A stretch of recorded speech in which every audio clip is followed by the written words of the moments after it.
大家好，我是阿光。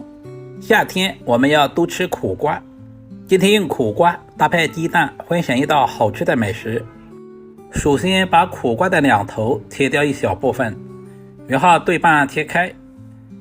夏天是苦瓜大量上市的季节，也是一年之中最好吃的时候。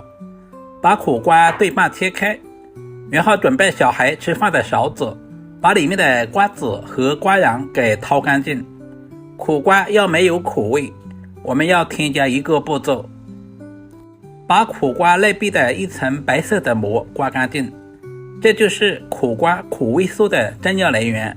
不能吃苦的，我们尽可能的刮干净一些。然后把苦瓜切成厚薄均匀的片，这里我们尽可能的切均匀一些，这样方便成熟。苦瓜含有丰富的膳食纤维和叶绿素以及各种微量元素。其实苦瓜还有另外一个好听的名字，叫凉瓜，不知道你们那边叫什么呢？如果有多余的苦瓜吃不完，我们就可以晒干用来泡水喝。把所有的苦瓜全部切成视频中这样，放在准备好的碗中。接下来加入大半勺的食盐，然后再倒满多一点的清水。我们要用淡盐水把苦瓜浸泡10分钟左右。接下来根据自己家里人口的多少，准备适量的鸡蛋。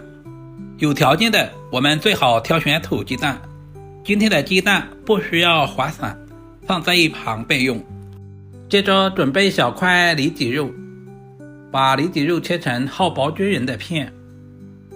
如果不会切的，也可以放在冰箱冷冻2个小时，这样切起来更加的方便。也不需要太多，一小块就可以了。然后再把里脊肉切成细丝。苦瓜里面加一些瘦肉，吃着都有肉的香味。全部切好，放在准备好的小碗中。加入1碗清水，把肉丝清洗一下，这样可以去除肉丝里面的血水，这也是腥味的重要来源。然后拧干水分，放在一旁备用。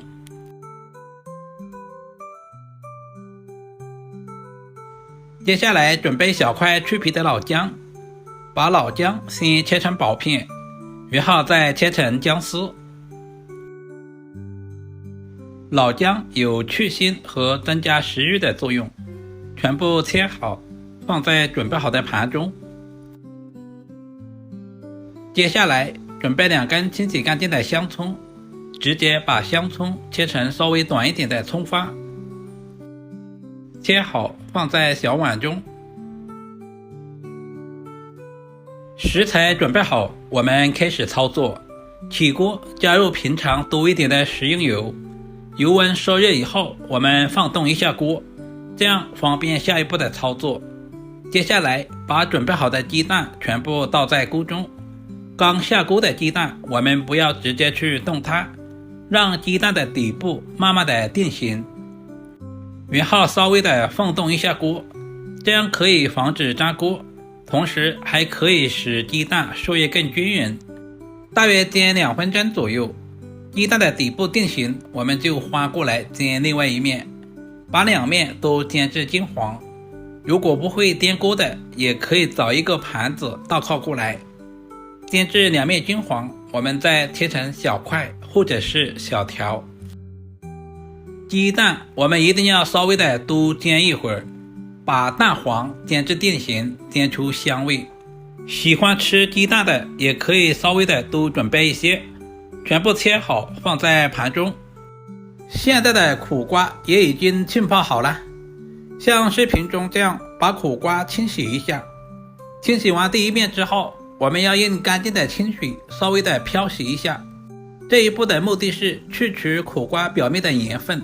加入清水浸泡过后的苦瓜颜色非常的翠绿，口感也非常爽脆。我们在清洗的时候千万不能用太大的力气，不然的话苦瓜很容易碎。全部控干水分放在盘中。所有食材准备好，我们开始操作。起锅加入少许的花生油，把切好的姜丝倒在锅中，开小火煸炒，把姜丝煸炒出香味。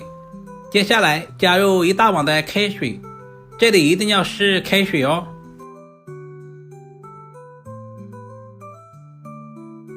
接着把准备好的苦瓜也倒在锅中。做苦瓜汤，苦瓜不一定煸炒，直接倒在锅里面就可以啦。接下来把准备好的肉丝也倒在锅中，用筷子稍微的翻动一下，这样可以防止肉丝粘连在一起。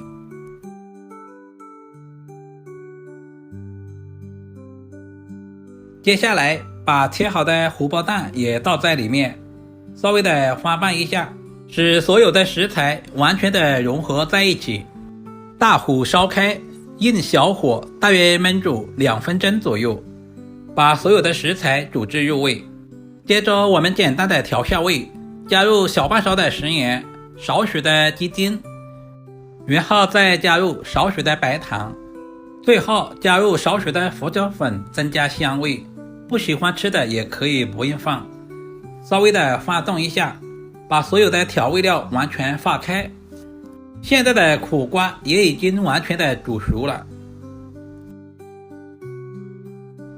最后我们再加入准备好的枸杞，不仅可以增加营养，同时还可以搭配颜色。一道营养又美味的苦瓜鸡蛋汤就这样做好了。把切好的葱花也加在里面。像这样的3伏天来上一碗这样的苦瓜鸡蛋汤，上桌比大鱼大肉还受欢迎。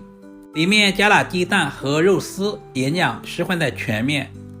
如果视频对您有一点点帮助，就麻烦点赞、收藏、留言并转发出去。另外头像还可以看到更多家常菜制作视频。今天的视频就简单的分享到这里啦，我们下个视频再见吧。